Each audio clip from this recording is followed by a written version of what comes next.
Hi Vig, could you tell what you're doing for the Revelation? Well, I handle foreign sales, distribution sales, A&R, all the bands. I manage all the staff and the exclusive labels, and I do all the accounting here at Revelation. You haven't always been living in the US, so what brought you here? Was it this job or? Yeah, Jordan offered me the job of manager at Revelation 5 years ago, and I moved. It will be 5 years in August I've lived here. Yeah. Before that I lived in England running my own distribution, mail order, Simba, my own label, records, and I booked tours and tour managed. Yeah. So.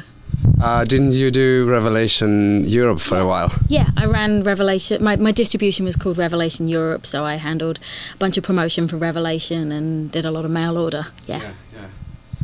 So this must be a good job to get you to move from the England to sunny California. Sunny California was a big part of the incentive. Yeah, I mean, I like California a lot. I'm pretty happy here. Yeah. The sunshine compared to rainy Leeds. Yeah. The standard of living is great. You know, I live a quarter of a mile from the ocean. I have my own apartment, and rent is much cheaper than in England. It doesn't rain. Maybe we should give the people who are not that familiar with the label like brief history. Sure. You guys have been doing a lot for the hardcore. There's like so much good releases out on the label, so tell us something what you've been doing. Well, the history of Revelation is, based in the late 80s when Jordan was based in Connecticut, and we put out Gorilla Biscuits and Youth Today and Sick of It All's first record, Inside Out. And then we put out some lesser known hardcore bands, and then we started moving towards the rock scene, which kind of started the way that punk moved in a way. Sensefield into another, Texas Is the Reason, the first kind of wave of emo indie rock bands. Yeah. And then, our biggest band on the label is Elliot, and our other biggest band is Shai Hulud, and Elliot are the most dreamy indie rock you could possibly imagine. Their new record has violins on it. It comes out in April, and we're so excited about it. And our other new big release in May is Shai Hulud, which is,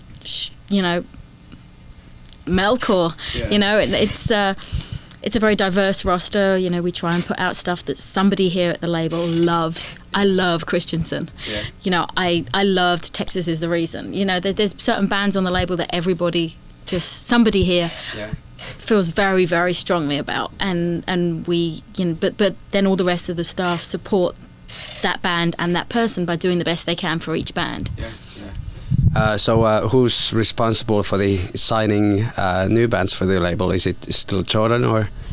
Jordan hasn't signed a band since Elliot, which was.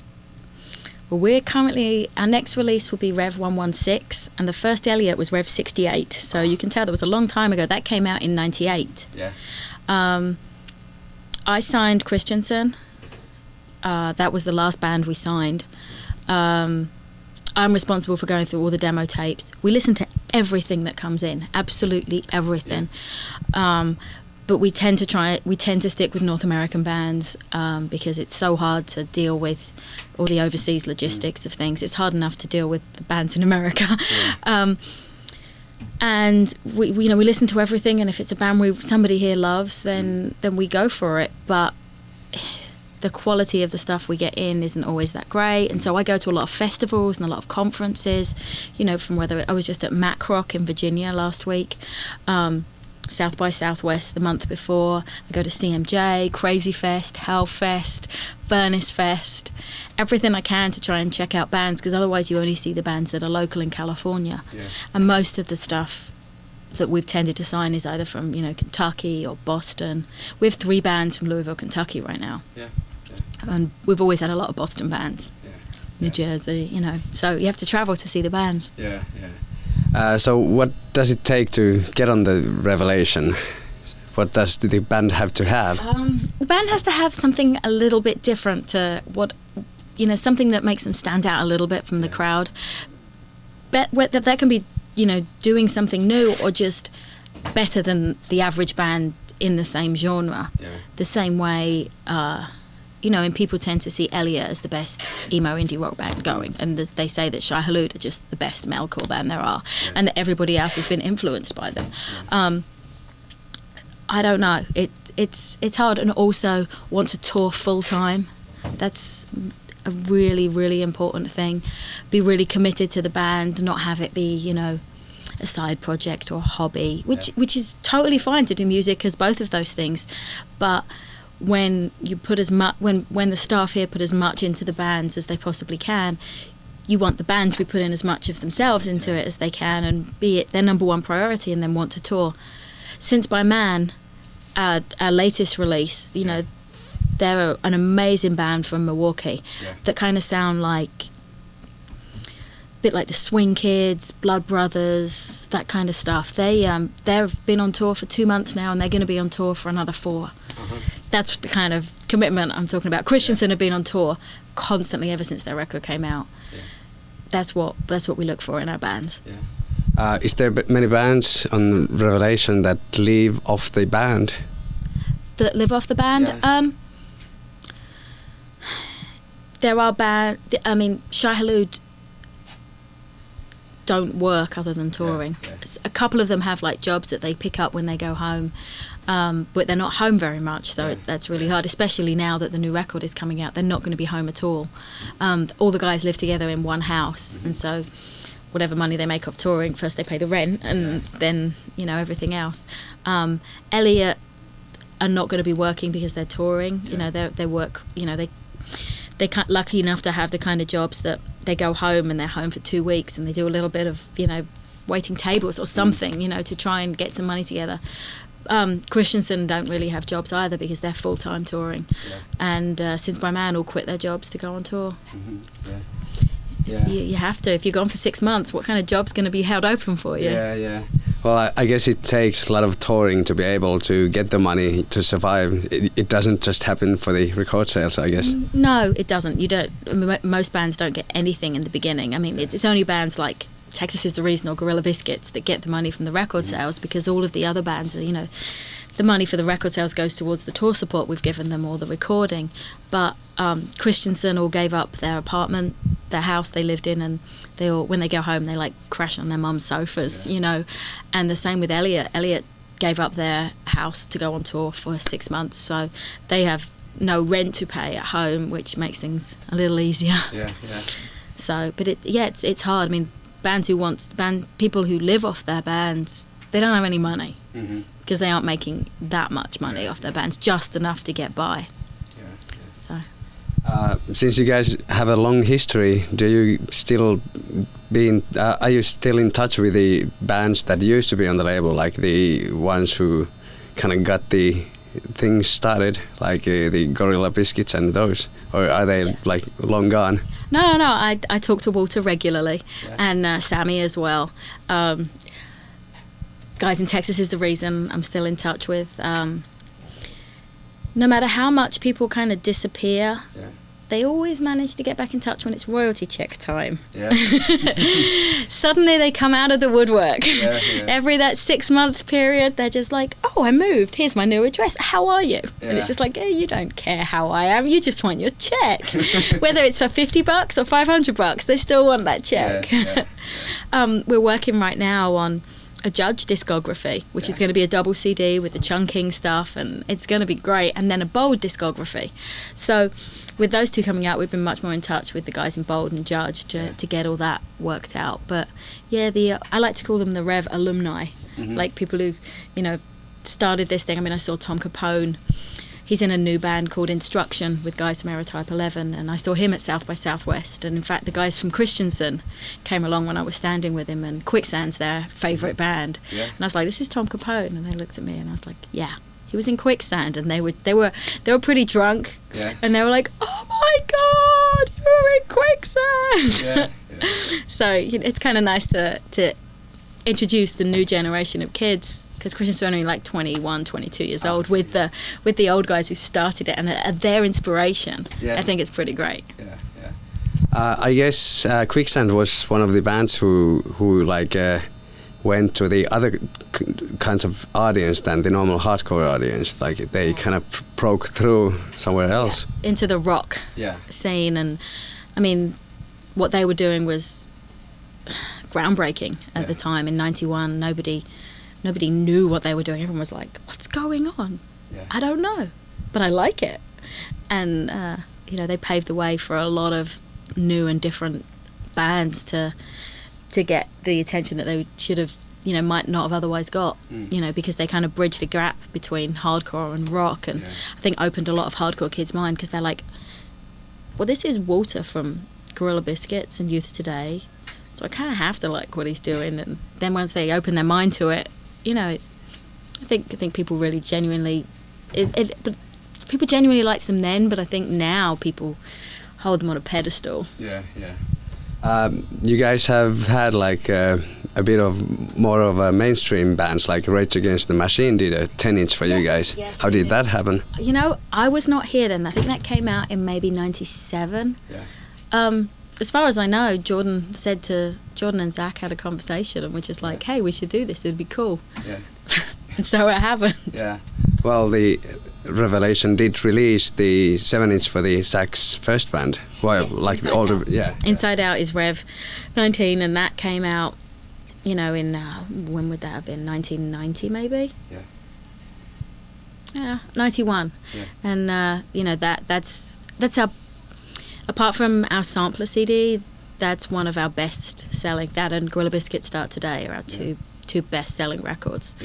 You know, it's a classic hardcore record. Are those old 7-inches that you've reissued, are they still doing good? Yeah, I mean, a lot of those we kept in press the whole time, but then we had, you know, a whole bunch of sleeves left over, and we were like, hey, it would be kind of cool to do this on colour vinyl for kids who never got it on colour. And so we started doing them, and this is all the coloured vinyl. This is the coloured vinyl room. We keep all our coloured vinyl in here, and with our bug and packs for the mail order. The coloured vinyl, kids love it.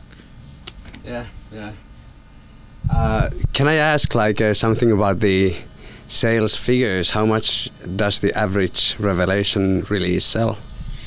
It's so varied. It really is. Something like Since My Man's been out came out for February 4th, and it sold 4,000 copies already. But I imagine the Elliot will sell 10 in the first month, if not 15. Because you know, and same with Shai Hulud, because they're much bigger bands. It's strange because, you know, obviously Revelation has much better distribution now. The publicity that the bands get, the magazines. I mean, you know, 10 years ago there was only punk rock fanzines, and now hardcore and indie rock is.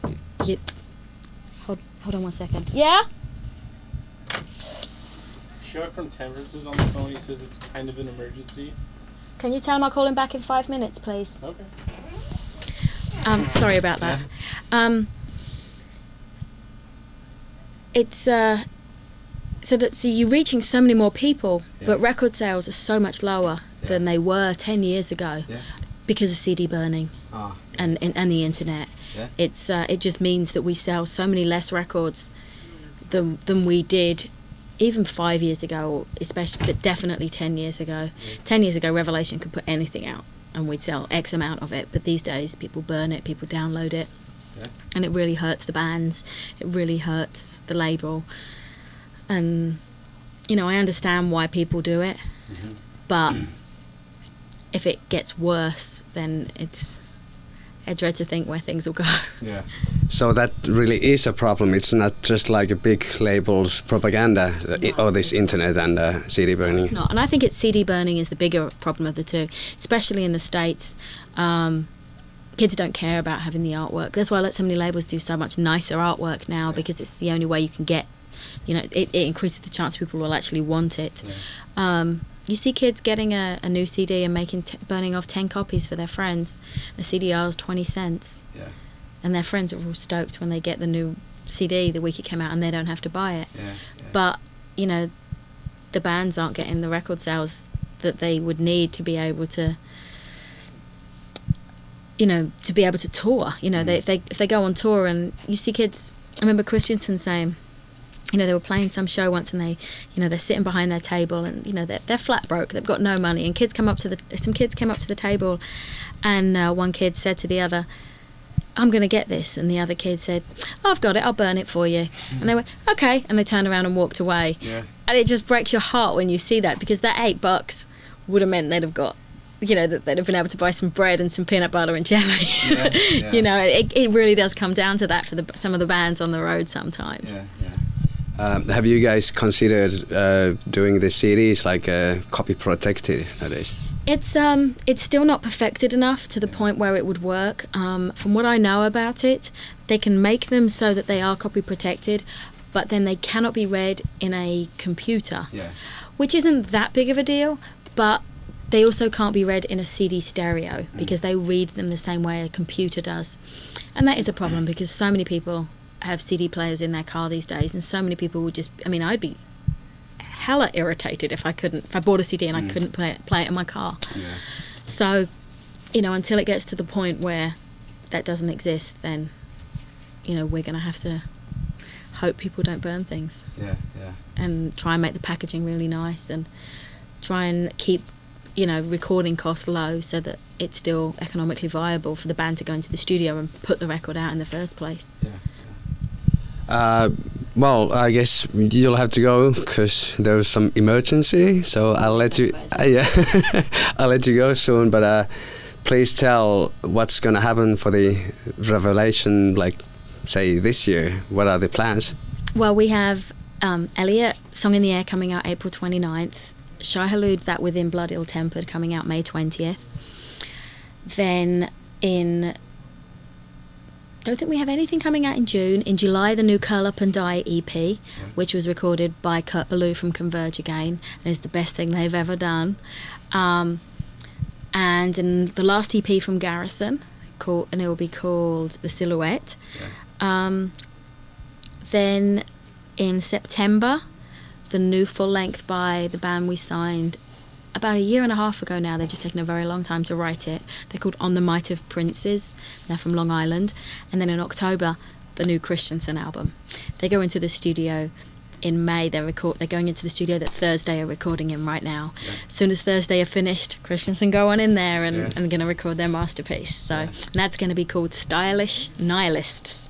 So I'm pretty excited about that one. Yeah. And that's 2003. The years, you have to work so far ahead that the year just zips by. Yeah, yeah.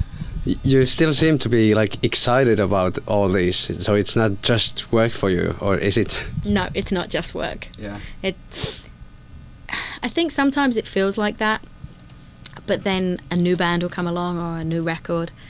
I love the new Elliot record, absolutely love it, and I love Christensen. And for a while, you know, when Christensen went on the label, maybe I didn't feel as strongly about my job, but you know, it goes like this. You know, sometimes you're really motivated, sometimes it sinks a little, but then something always comes to lift you back up and make you remember why you're doing it in the first place. Yeah.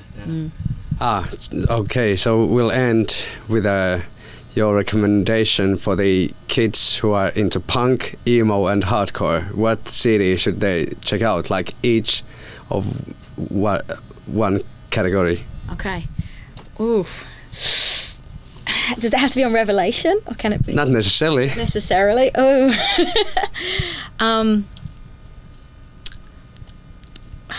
Well, something old. You want something new bands? You choose. New bands. The only new bands that I personally love are Christensen. I still love Elliot, and 32 Frames, which is Jay Palumbo from Elliot's new band. They've been together a year now. But they put out their last record last year, and they're fucking great. Yeah. And Since by Man, I think they're a great band. Yeah. I think they really are. They're my favorite. You know, Christensen are rock. Elliot, a very, very mellow rock. Since by Man, a kind of noisy metal, shouty, screamy punk with a little metal. Amazing drums. He's a great drummer. Yeah. stuff not on Revelation. I really like My Chemical Romance on Eyeball Records. Great songs. Just cannot stand still when they're playing. Yeah. And I really like the new Victory band, Count the Stars, when it comes to just like emo pop. They're the best band I've heard in a long time in that genre. But Christensen, they're my boys. Okay, yeah. They're my babies. That's who I'd always recommend. Okay. Well, thanks a lot, Vic, and Thank you. take care, and hope to see you again. Yes.